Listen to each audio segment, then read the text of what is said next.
All right, we begin with that big breaking news. We have just gotten word that former FBI Director James Comey has been indicted by a grand jury on charges of lying and of obstruction of justice. The case is, of course, all tied to Comey's 2020 testimony to Congress, we believe, about ties between Russia and Trump's 2016 presidential campaign. Attorney General Pam Bondi just posted minutes ago, "No one is above the law." Today's indictment reflects this Department of Justice's commitment to holding those who abuse positions of power accountable for misleading the American people. We will follow the facts in this case where they go. That is the statement just moments ago from Attorney General Pam Bondi, who was in the Oval Office, literally with President Trump by his side, was asked by reporters if, in fact, this indictment was coming down today, and she at that point said no comment. This is huge news. This is the first senior government official to face federal charges in one of President Trump's largest complaints about that 2016 investigation into him and to whether his campaign colluded with Russia.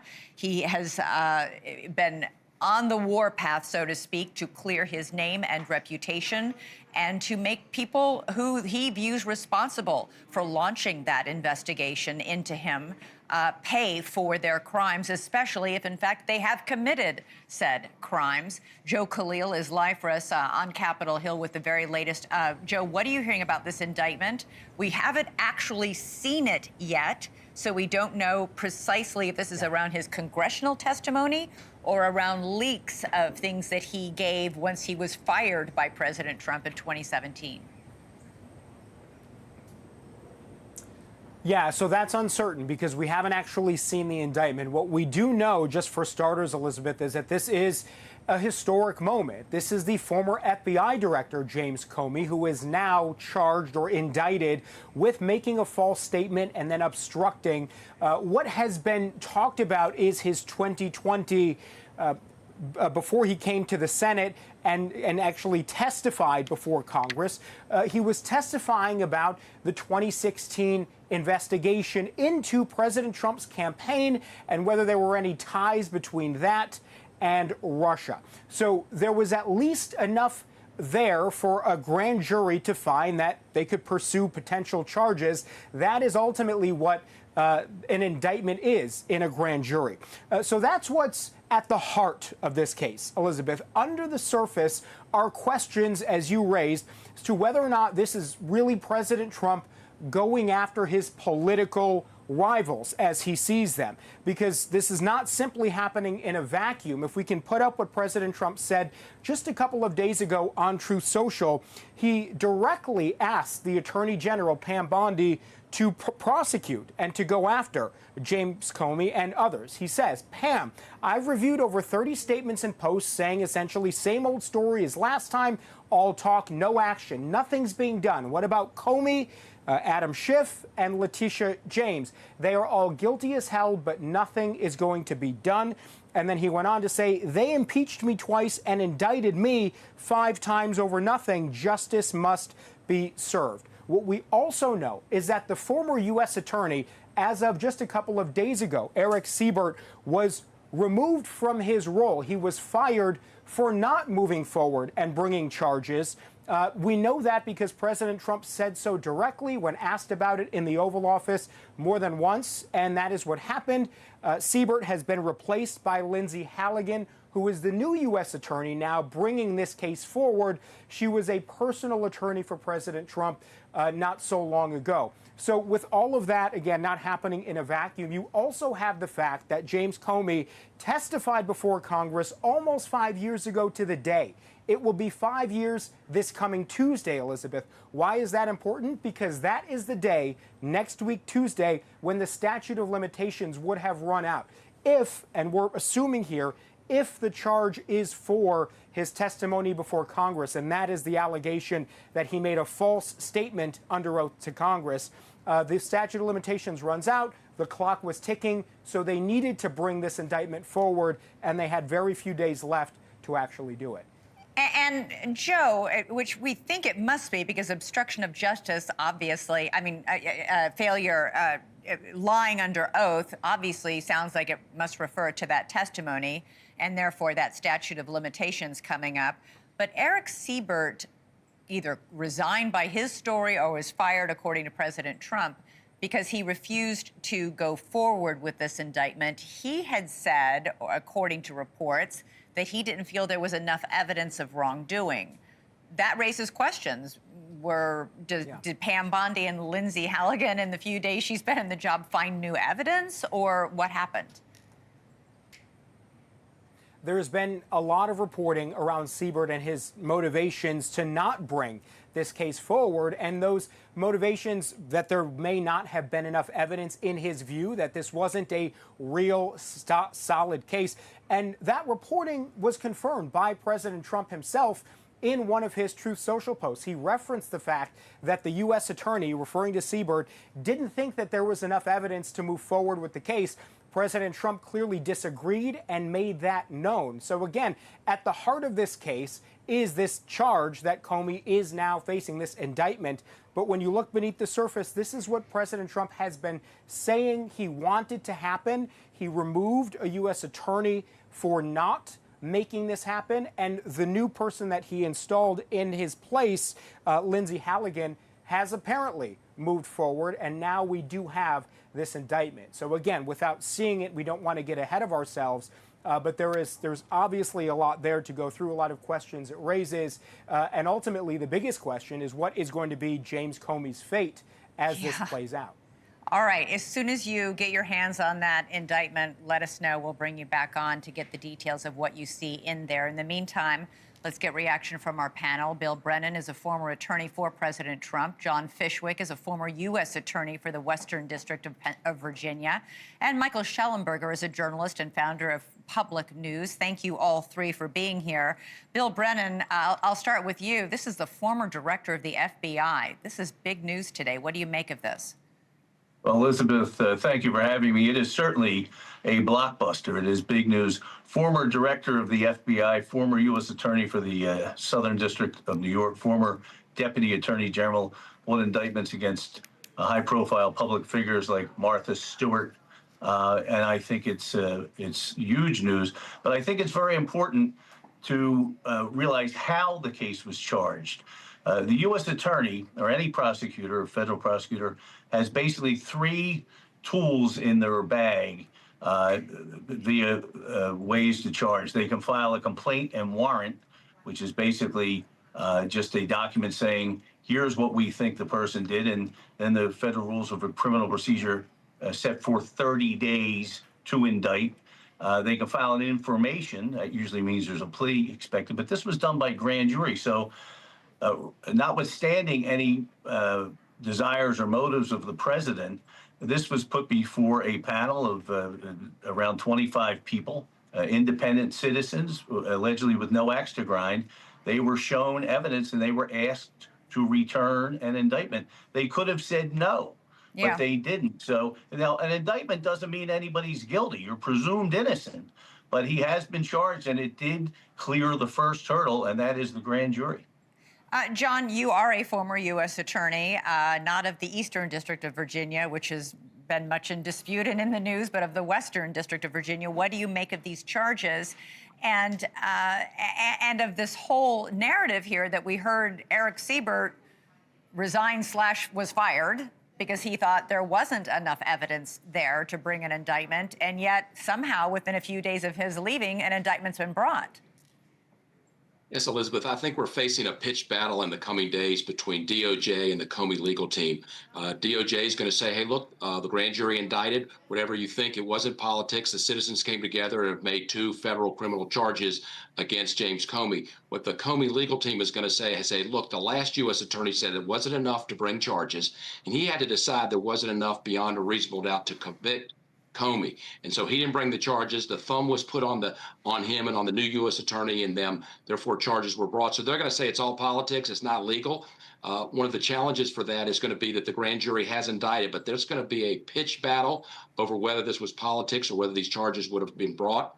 I think the big charge, though, that Comey needs to be concerned about, I think perjury is always tough to prove. But obstruction of justice is a much larger hook Yeah. for DOJ. That's the much more concerning charge for the Comey legal team. Michael Schellenberger, you predicted this was going to happen today. You were right. Yeah, and beyond that, my predictions are probably pretty worthless because we're definitely now in a really dynamic, interesting situation. I just need to pull back a little bit. It's important to remember some of the events that led up to this. One of the most important of which was the declassification of the appendix of the Durham report, and people may not remember the Durham investigation was of how the whole Russia collusion hoax began in the first place, trying to figure out how it went from being a dirty trick by the Hillary Clinton campaign to basically being a deception operation pushed by both CIA and FBI with, what appears to be a clear intention to frame Trump as a puppet of Putin. And remember, one of the most devastating things that Comey did is he goes and he briefs the President Trump just shortly after he got into office that there's this just outrageously crazy wrong intelligence called the Steele memo, claiming that Trump himself is a victim of a sex blackmail operation. Everybody that has looked at that knows anything about the Russians or be able to read an intelligence memo knew that it was bogus. So you've got Comey basically involved in a series of events, and it came out with this recently declassified report that appeared a pretty radical politicization and abuse of power in order to basically paint the perception of Trump as a foreign asset. Will they be able to prove it? Durham did not bring charges against Comey. I was going to say that the Durham report led to no charges against anybody, much to President Trump's frustration. So as John just very accurately noted, an indictment is not, a conviction, but not by a long shot. It's the bar is very low. The old saying is that a grand jury will indict a ham sandwich. They now have to prove their case, the DOJ. That's right. And, look, I think, unless you think that Durham for some reason did not want to bring charges, and there's some people that make that argument, I don't know what the evidence for that would be. It would be that he's somehow compromised. But it's hard to prove these cases, look, if we're being honest, and I think it's going to be a really uphill battle for the Trump administration. I think the president is frustrated because he feels like justice was not served with the Durham investigation. They didn't get a conviction. Most people that look at this, it looks like kind of what it is, which is that these guys weaponized the FBI and CIA to run a dirty trick on President Trump that really waylaid his first administration.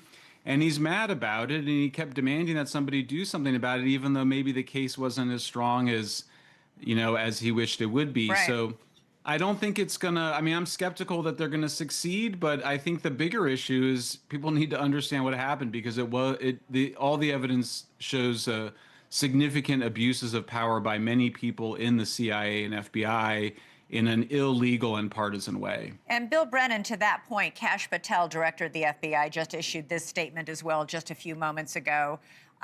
Today, your FBI took another step in its promise of full accountability. Nowhere was this politicization of law enforcement more blatant than during the Russiagate hoax, a disgraceful chapter in history we continue to investigate and expose. It sounds to me, Bill, and I wonder if it sounds to you, like James Comey might not be the first person to face criminal charges here. Elizabeth, I thought the same thing, frankly, when a few minutes before airtime I read that statement. The FBI has immense power, and there's the big, in my opinion, as a criminal defense lawyer, the biggest home field advantage the government in its prosecution teams has is a charge called 18 United States Code 1001, lying to the FBI. When you speak to them, they then later on write a subjective report called a 302, and whatever they put in that report is gospel. And it's ironic that and the he former knows director that. of the FBI, He's the director of the FBI. He knows that. Right. It's ironic that he would be indicted on that. He wasn't indicted, from what I understand. I haven't seen the indictment. Please bear with me, but I don't think he was indicted on 1001. But lying to Congress, you would think he would. He is presumed innocent, but you would think he would just be on guard just because of his former profession. But I agree with John Fishwick, that it'll be a pitched battle. And but I also, like in my home district, the Eastern District of Pennsylvania, the conviction rate is about 98% in favor of the government. So anytime you're indicted by the federal government, there is reason to be concerned. And I'm sure Mr. Comey is very concerned tonight. John, what does the government have to prove in court in order to win a conviction in this case? Given what we know, all we know is that the charges are lying under oath, obstruction of justice, and lying under oath. For the lying under oath, they've got to show that Comey knew it was a lie at that time and that he intended to lie, that he knew it was false and that he intended to lie. And so there's going to be tremendous wordsmithing over exactly what was the question and exactly what he said. And his basic answer was was that he stood by earlier testimony. So that is a little ambiguous. That's going to give the Comey legal team wiggle room. I think the challenge again is going to be the obstruction of justice. If he interfered with an investigation kind of in any way to corruptly interfere with it, then he can be convicted of that. So that's going to be much more the challenge. And as your guests have mentioned, it's kind of ironic. Obstructing of justice is a primary charge that the FBI and DOJ often bring. And what kind of, John, I mean, should, and this is a big if, I mean, I can't put it in bigger capital letters here, if the government were to win a conviction in this case, if James Comey, former director of the FBI, were convicted in this case, what kinds of penalties would he face? Well, there's no question that DOJ would ask for prison time. They would say the former head of the FBI should be to the highest standards. And when he's speaking to Congress, he should absolutely tell the truth. There's a thing called the sentencing guidelines. You know, he would say, I've had tremendous public service. If convicted, I shouldn't spend a day in jail. But certainly DOJ would ask for prison time.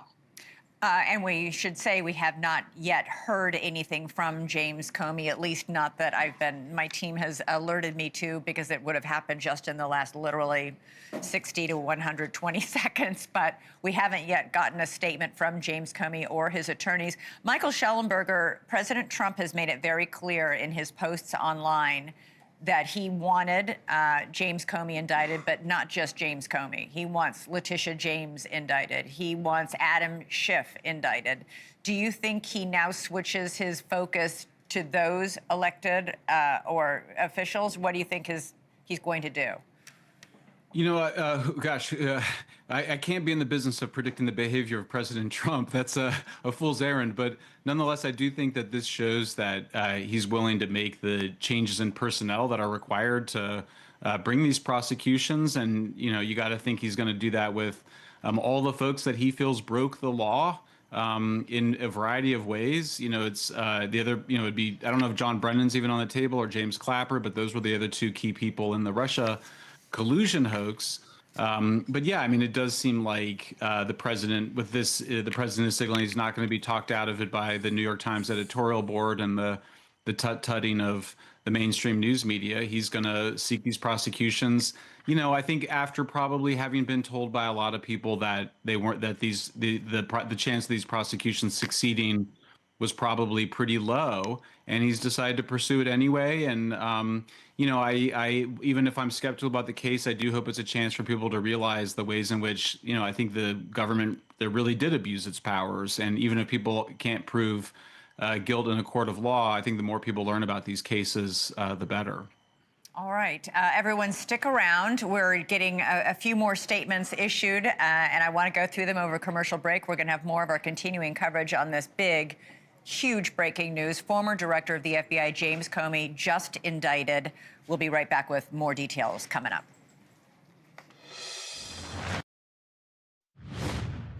All right, back now with our breaking news coverage, and it's big news. The former director of the FBI, James Comey, has just been indicted by a federal grand jury on 2 charges, one of obstruction of justice and one of lying under oath.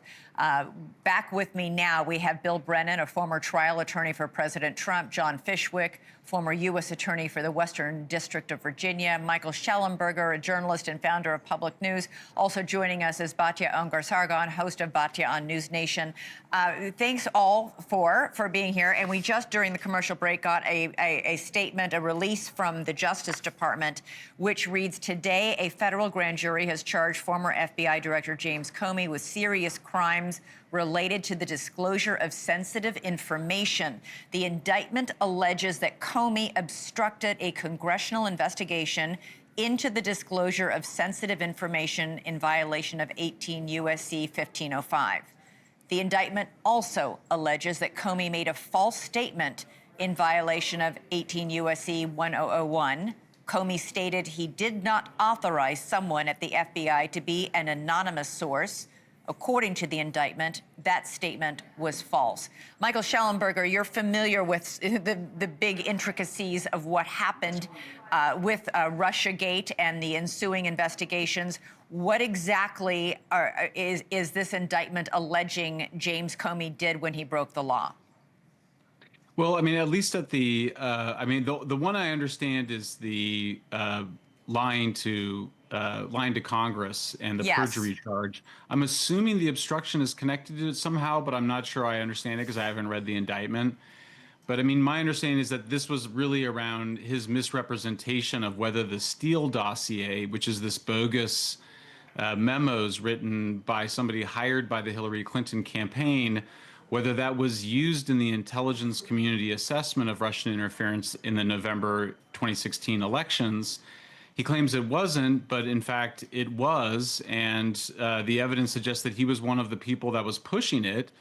There's a lot here, but I mean, ultimately the big issue is that FBI used bogus information to open up wiretapping and spying on the Trump campaign, which was those officials, and that was the beginning of the Russiagate conspiracy hoax. Bill, what do you make of this part of this press release from the DOJ? James Comey stated he did not authorize someone at the FBI to be an anonymous source. According to the indictment, that statement was false. Well, we're only 22 minutes into this, and I'm already wrong. I referenced 18 U.S.C. 1001 earlier. I said I didn't think they would bring that, and they did. They did.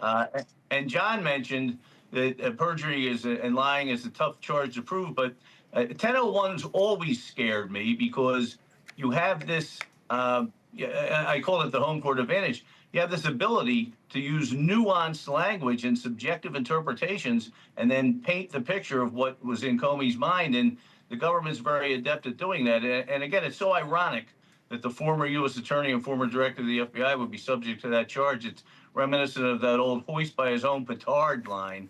I think that things will move fast. He hopefully will be given the courtesy of a surrender, but he'll be arrested. He'll be processed. He'll make an initial appearance in front of a magistrate judge very, very soon, maybe tomorrow. And then there'll be an arraignment. He'll most likely say not guilty. There'll be 14 days to file pretrial motion, and the trial has to be set under the speedy trial rule within 70 days. Things could come up to delay that, but it's going to move fast. And John is correct that obstruction charge is troubling, and those sentencing guidelines will call for jail, and high-profile public officials like judges and politicians and FBI directors are held to a higher standard and usually face a stiffer sentence to send a deterrent a message to society that no one's above the law. John, do you think he'll be arrested tonight? I think they'll let him turn himself in. I mean, in theory, they could arrest him tonight. I doubt they would do that, but they could. They could, go arrest him, and they could hold him overnight till he had his bond hearing. But I think that's unlikely. They know he'll turn himself in. When he was pulled in before, they had that issue with the CCLs on the shore, and he voluntarily met with the FBI. So I would assume he would do that. They can always arrest somebody. That could have been the reason for the delay, but I doubt that. I'm sure they've been in touch with his legal team, and he'll turn himself in. He'll have a bond hearing, an initial appearance. It won't be that speedy a trial. There's going to be this pitched battle over why the charges were brought. I think it's going to be uphill for Comey's team now that he's been indicted. But nonetheless, that's going to be a pitch battle, and that may involve appeals as well. So I'm not sure we're going to have that quick a trial, because that's going to be a line in the sand for the Comey team. And also these other folks out there who may be indicted down the road that have been mentioned earlier, they're going to want that pitch battle as well. And so that's going to be front and center in all these cases. In just moments Elizabeth, ago. I agree with John on the surrender issue. 99% of the time in my home district, especially, I'm given that professional courtesy. But they sent a SWAT team, air, land, and sea, to Roger Stone's house, and he knew the indictment was coming. And he's a geriatric man. Where's he going to go? So they may not let him surrender. Well, they're also, President Trump is plenty angry with James Comey and may be looking to. And speaking of which, we just got a statement from President Trump. This is what it reads. Justice in America. One of the worst human beings this country has ever been exposed to is James Comey, the former corrupt head of the FBI. Today, he was indicted by a grand jury on 2 felony counts for various illegal and unlawful acts. He has been so bad for our country for so long and is now at the beginning of being held responsible for his crimes against our nation. Make America great again. Batya, I want to bring you into this discussion. This makes you a little uncomfortable, this indictment. Why? Yeah, there are things that made me feel better about it and things that made me feel worse about it. Obviously, the president's tweet about Pam Bondi, and then seeing Bondi and Kash Patel try to get out in front of this and take ownership of it, right? So that the president sees, oh, we're in on it, right? Like, to get the credit with him. That doesn't make you feel great, right? That seems very much like a politically motivated prosecution. On the other hand, in D.C., we have seen recently a bunch of failed indictments, right? Jeanine Pirro was unable to get some indictments. The man who threw the ham sandwich at the ICE agents. Yeah. Exactly. So that makes you feel better about it. Like, obviously, you have this grand jury there, 25 people or what have you seated, who are allowed to ask questions. And so do we trust the system or not? What I will say is this, there's a fine line between nobody is above the law and then the exact kind of weaponization of the justice system that the president faced down for a decade, right? On the one hand, to say people are above the law because they were part of the weaponization against Trump, therefore Comey may not be indicted because of the role he played, that's unacceptable, especially to the MAGA base, who had to see their tribune attacked in this really, really terrible, terrible way for 10 years. On the other hand, there is, of course, the possibility that this is a revenge plot, and I think a lot of it will hang on what is in the indictment, how much detail there is, how much information we can get. And I think that, we should get that as soon as possible because we want to know which side of that fine line we're on. Batya, you know that the president's critics have said, of course, this is a revenge plot. Look at what he's posting on social media.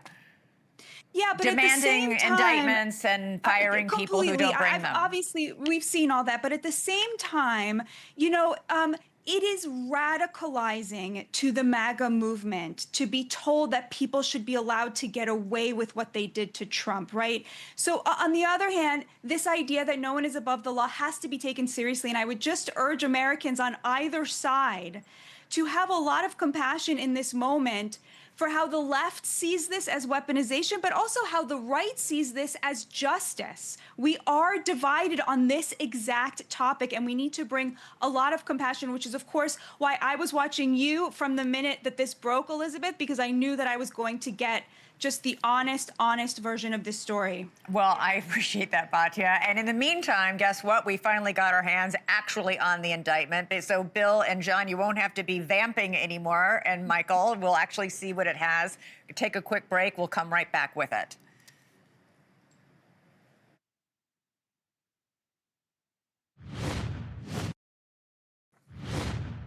All right, back now with our breaking news coverage of the big breaking news of the indictment by a federal grand jury of the former director of the FBI, James Comey. It is unprecedented.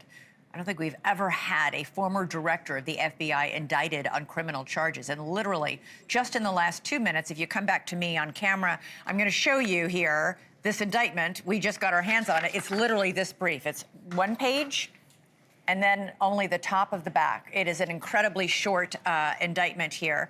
NewsNation's Joe Khalil, you got your hands on this as well. This all concerns, apparently, James Comey's sworn testimony to Congress in 2020 and one specific answer he gave to Senator Ted Cruz. Talk me through what it says.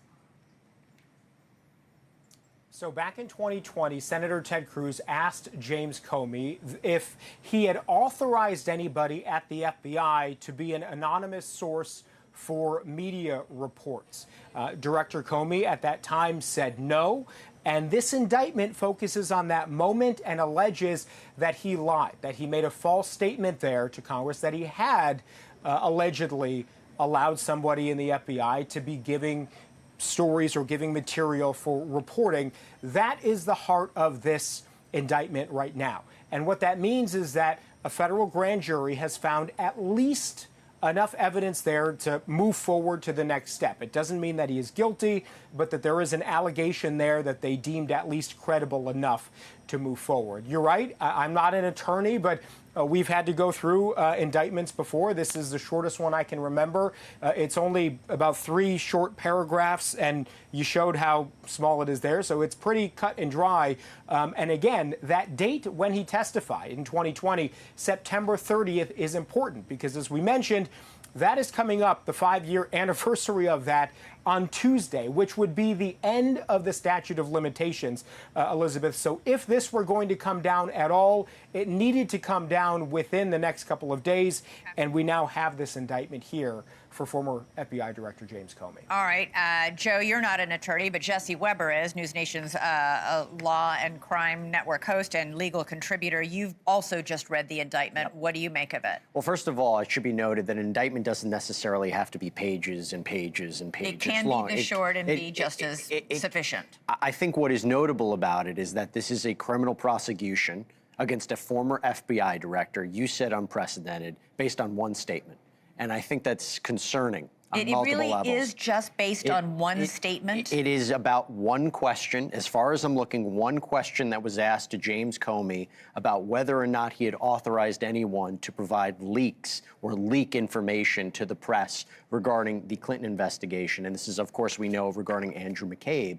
And when he was asked this question about Ted Cruz, from Ted Cruz, he said at the time, I can only speak to my testimony. I stand by the testimony you summarized that I gave in May of 2017.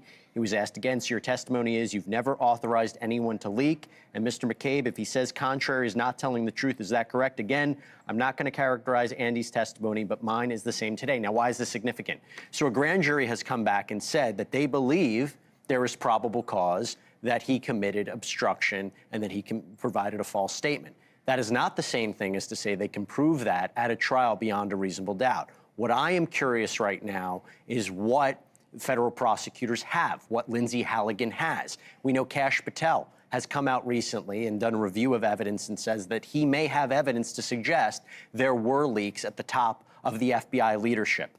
I don't know. What is concerning to me is if the reporting has been true, that career prosecutors came forward and issued a memo to Lindsay Halligan saying, we don't believe there is sufficient evidence to bring charges. Not only we don't think that you'll be able to prove beyond a reasonable doubt, we don't think there's sufficient probable cause to even get back an indictment. And this is moving forward nonetheless. There's something missing here. But to see a prosecution like this based, what again looks like on one statement, is a bold move, to say the least. Yeah, I want to bring our panel back. Bill Brennan, John Fishwick, Michael Schellenberger, and Batya Ungar-Sargon. John, are you surprised? I did not think that the entire indictment would rest on this one answer to this single question during this hearing. Certainly the first count of the indictment does. It's interesting, just the weeds of our business. They didn't bring a perjury charge because that is very difficult to prove. They brought that you made a false statement under oath, which is just a little easier to prove. And it will be based basically on Comey's one answer, which was kind of a vague answer. He says, I stand by basically my earlier testimony. So I think that is going to be a real challenge for DOJ, that charge, as Jesse said. because he's just saying he stands by something. That's kind of vague. What are you standing by? You know, are you literally standing by it? The Right. other count, though, remains the more dangerous charge for him, the obstruction of justice. On that, they'll look at all of his testimony that day. You know, when he answered Lindsey Graham's questions and the other senators' questions, you know, did he provide him any documentation? The obstructions charge remains the much more serious. I think the 1001 is the better charge for Comey's legal team for them to do something with. But I think the obstruction charge will look at everything he did everything he said, every document he gave him, and it'll look at everything. And it's a much tougher charge to defend. Michael, what do you make of this, what the point Jesse was just making? If these reports are true, that in fact career prosecutors sent a memo saying there's not even enough to indict here, much less prosecute, how did Lindsey Halligan win a grand jury indictment? Yeah, I mean, that indictment really didn't tell us everything, but if it's the case that all of Comey's 2020 testimony is now part of the indictment, then that does refer. I mean, Politico reported earlier that appears to refer to Lindsey Graham asking Comey about this foreign intercepted intelligence, which was what I was describing earlier, which was the appendix to the Durham report that was declassified earlier this summer.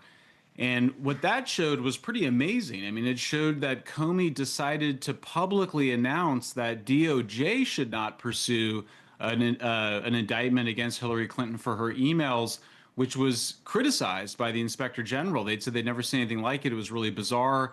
That intelligence appeared to have inspired Comey to do that.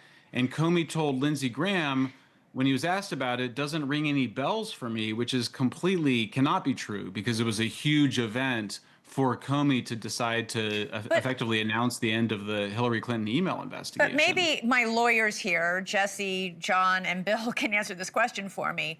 Michael's raising a good point that the waters are, let's be generous and charitable, are definitely muddy and murky around who did what and what kind of government interference it took place, what kind of undue, perhaps even illegal pressures and acts took place. But if the indictment is citing one single answer as the basis for these two criminal charges, can the trial then expand to all those other questions and answers? If I could just jump in real quick. So this is a first indictment. It can obviously be amended. So they can build upon it. There could be a superseding indictment. But I think my colleagues are making a really good point about this second charge. It could be more expansive than this one statement. However, I'll just go back to something that was just raised. When you look at a statement regarding whether or not, let's say he was asked, did you refer or did the FBI ever get a referral regarding Hillary Clinton? The counter argument to the B would be, it doesn't ring any bells because that had already been investigated. There was something already open. So it leaves that ambiguity regarding his answer. And again, if you have ambiguity, should you prosecute based on that unless you have a slam dunk case that this is a false statement, that this is obstruction? That's the question. Bill, you want to jump in really quick? I do. And Elizabeth, it's important to note that he says, I'll stand on my earlier testimony from 2017. I'm not going to talk about Andy. I think he means Mr. McCabe, but I'm going to stand on my earlier testimony. If I was prosecuting this, I'd say, hey, that brings all that testimony in. Right. And with respect to one question, did you murder your wife? Did you steal the car? Did you rob the bank? That's all that's needed a lot of times. But for us to come up and predict what'll happen, it just strikes me that I'd be remiss if I didn't point out the irony that for almost 50 years, the grand jury tagline amongst the people in the legal community has been a grand jury will indict a ham sandwich. And we now have a case where a man actually allegedly threw a ham sandwich at ICE, and U.S. Attorney Pirro couldn't get an indictment. So it is a fool's errand to pose it as to what will happen. But I agree with John. That 1001 always scares me, and obstruction is a big problem. He's presumed innocent. He's only indicted, but he is indicted. This is not a complaint warrant. All right. Somewhere around 25 people said there's enough to get through round one. All right. Thank you to all of you for your expert on the moment, spur of the moment, rolling with it as we're getting more information analysis. I really, really appreciate it. Batya, you're sticking around. I need you for one more segment, but thank you to all the rest of you. So appreciate it. All right, coming up, you are looking live at James Comey's house. We're still waiting to hear any comment from him or his lawyers. We have no idea when his arrest may take place or when he may be allowed to turn himself in. We'll have more on that next.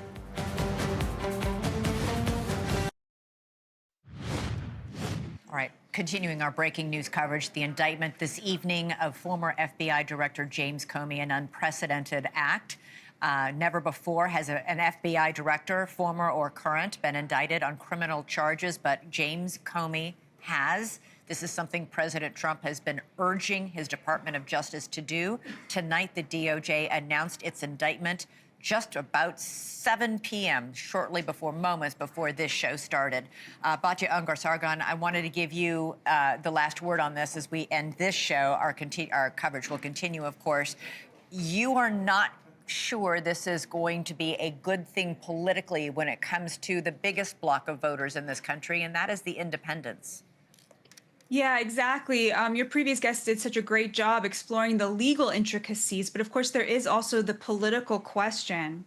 And the president is right that his base feels very much that what happened to him, the way he was pursued legally, the weaponization of the Justice Department against Donald Trump, feels to them like an open wound that was never addressed. They never got any acknowledgement from the left that it was wrong, but independents absolutely hate this kind of thing. I reckon they're going to see this as revenge, and this is not going to sit well with them. Even if they're, well, we shall see. We shall see, because this goes through courts. We will see what the cases are, the defenses, the prosecution, that sort of thing. Batya, thank you so much for giving us the political analysis of this very, very big breaking news. Coming up, I know Chris Cuomo's got a lot to say about this big indictment. He joins me next. All right, we've been covering all hour long the breaking news of the indictment of former FBI Director James Comey. Chris Cuomo will pick up our coverage now. Chris, this was big news today. I know that there had been speculation it would happen, but I think I was still a little surprised that it did.